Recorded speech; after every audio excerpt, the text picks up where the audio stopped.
So, congratulations for the victory yesterday. My question is about, because this, after the Spring Revolution, we've seen that in Armenia, there's been a lot of things going on. For example, in Gyumri, there's a statue portraying you starting the march. We've been some children in schools representing the revolution, and the protagonist of this theater, like he's disguised as you wearing your outfit during the revolution. We've seen some coins portraying you as the Caesar of Armenia. We've seen portraits of you disguised even as Jesus or a Pope. We've two rap songs, one Despacito song, calling you a hero. Do you think Despacito?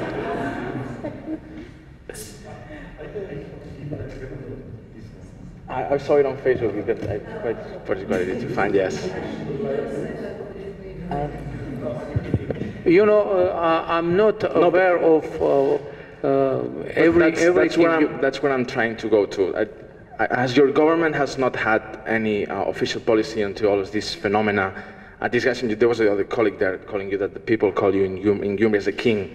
What do you think that impacts on the revolution, on your figure as the leader, and do you think that has to be tackled somehow, or can this put in danger the democratic revolution you say you want to do in Armenia? No. It can't put in danger democratic values of our revolution, because you know, I know that there are some merchandises that are being sold in markets with my face, etc., etc., and I don't mind, because if my face will, for example, help some people to overcome their poverty, for example, I'm happy for that.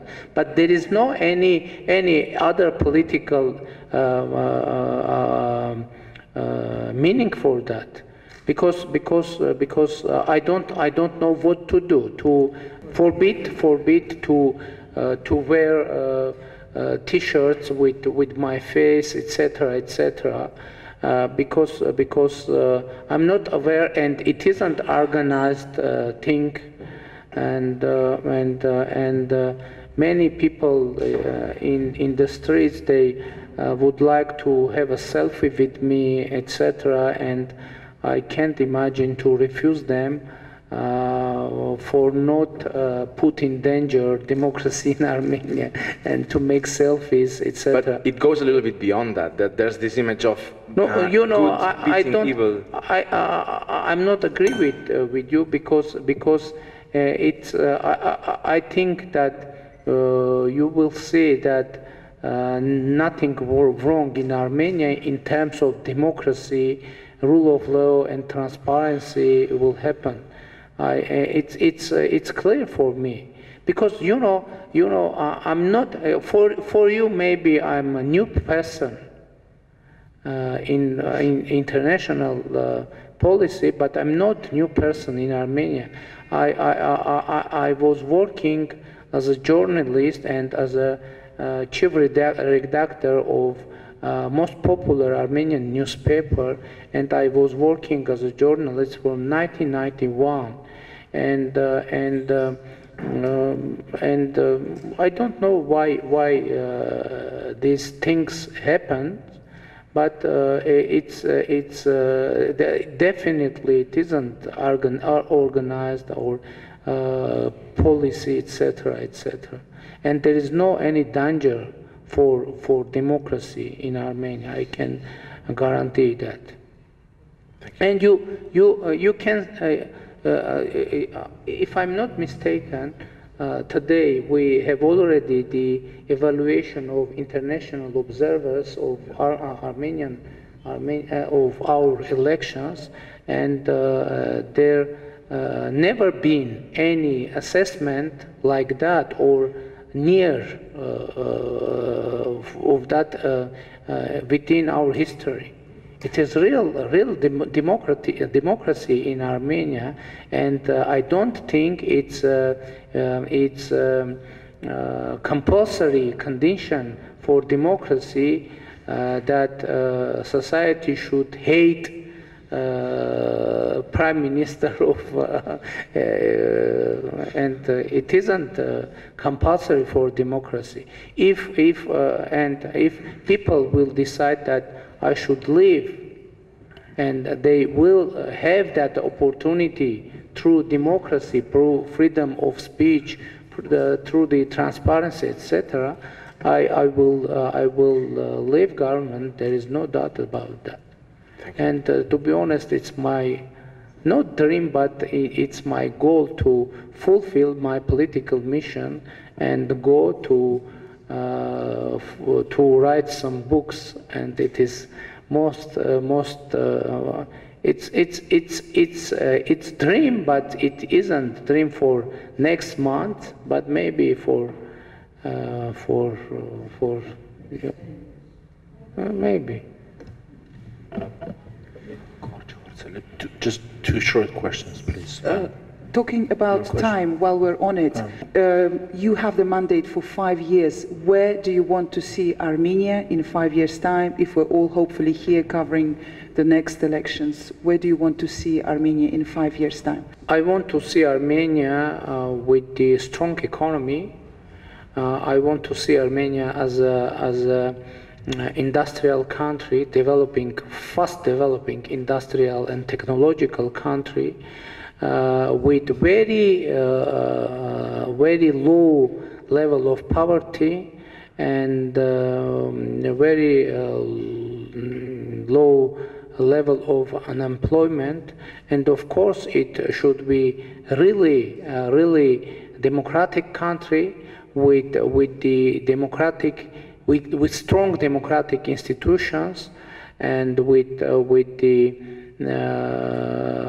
free speech, free internet, and the free press, and free political environment, and of course with rule of law.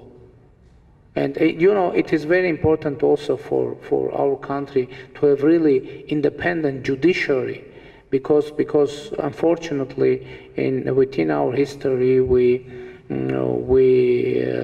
have big troubles with judiciary, because our judiciary always have been dependent from government. And I can assure you that now our courts and judiciary is real independent from government.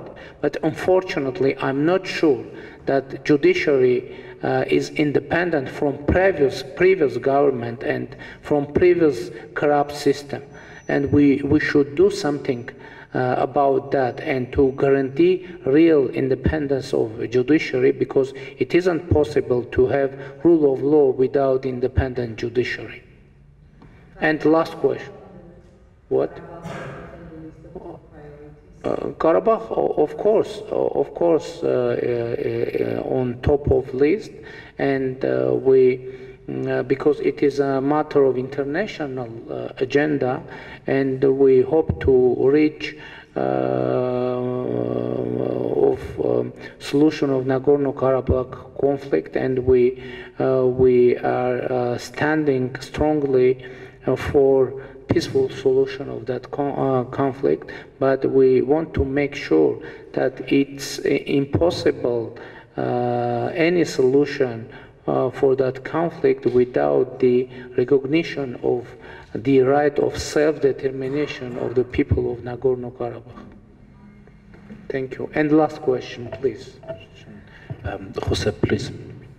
I will ask two straightforward questions with straightforward answers, I think. You say you don't like to being called a liberal. You say you are not a centrist as well. You don't feel like a social democrat. You didn't elaborate on his questions about your thoughts on the health system or the education system. I'm going to try to ask the same question in a different way.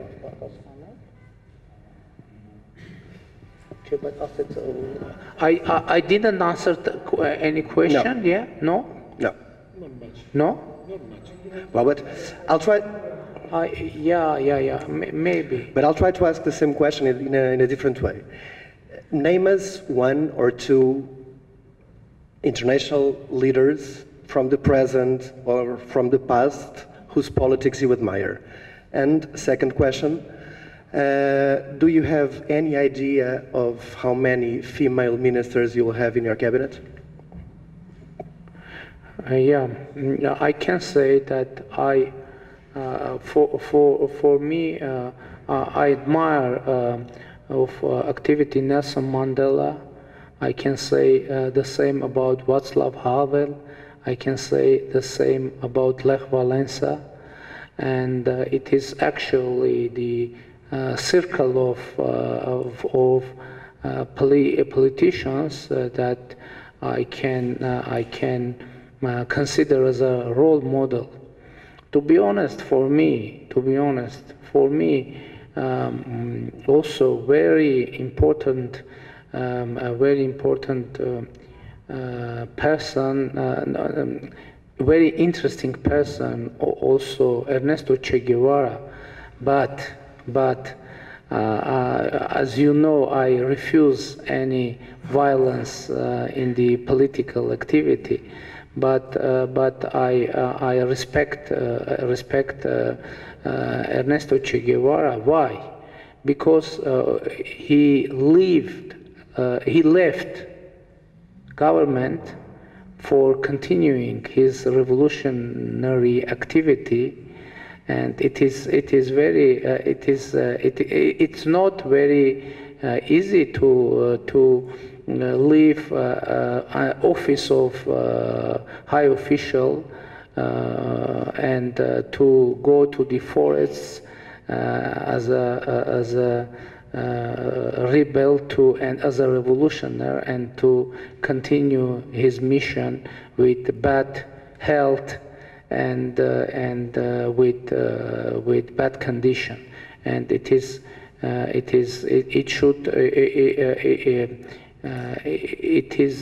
something that can do only very strong and a person with the strong ideology and with strong belief, and I respect very much Ernesto Che Guevara. Your next question was? You know, it's very important question for me, because you know, the women, Armenian women, were very important participants of our revolution, and you know, we've never had such active involvement in the political life before our revolution, and it is our very important goal to involve more and more women into government, into political life, and I hope that we will be able to increase the involvement of women in government, in the parliament, and in the political life in general. What? You also didn't answer the question. If you have in mind how many female ministers do you have in mind for your cabinet? Now I can't say because we have it's depend from some very soft factors, but I can say that if there will be two candidates for any post, and men and women, I will appoint women definitely. Good evening, Mr. Phashignan. I have two brief questions, and hopefully you could give me brief answers. Firstly, a topic which has been raised during the election debates is the rights of LGBT people in Armenia. I'm not just talking about rights before the law, but whether the government has a proactive strategy to combat hate speech and incitement to violence against LGBT people, such as, for example, the case that happened in Syunik, I believe in September, when some activists were assaulted. Secondly, of course, you've said a lot about, as a journalist yourself, former journalist, you've spoken a lot about the importance of free media in the new democratic Armenia you want to build. Correct me if I'm wrong, but I believe your wife is also editor of Հայկական Ժամանակ, which is one of the leading newspapers in the country. It has been suggested that this might represent a conflict of interest. What would you say to that? Thank you. If you would read this newspaper, and you will see how many ugly articles they are publishing about our government, and it is a fact you can see and spot. It's there is no any conflict of interests, because we really, our newspaper have never had any restriction in terms of the expression and freedom of speech, etc., etc. It's kind of a very strong tradition in the Հայկական Ժամանակ newspaper, and actually it doesn't matter if my wife is chief editor or not, because our family is owner of that newspaper, and